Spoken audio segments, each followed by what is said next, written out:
Drone operators use drones to capture images, record videos, or gather data from the sky. They might work in areas like film and TV, farming, construction, emergency services, or even wildlife conservation. Their job involves planning flights, following safety rules, controlling the drone, and checking that all the equipment is working properly. They need to be skilled at flying drones and understanding how to use the footage or information they collect.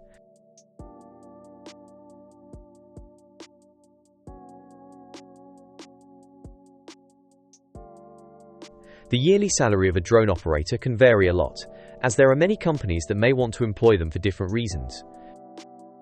With more experience and special skills, this can rise to £30,000 or more.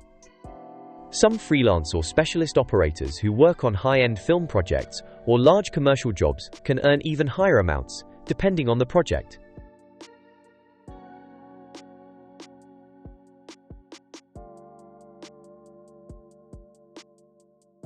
To become a drone operator, it's important to have a good understanding of how drones work and the rules for flying them safely.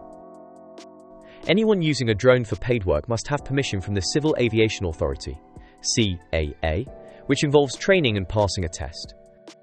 While a university degree isn't required, having knowledge in areas like photography, surveying, or electronics can be a big advantage.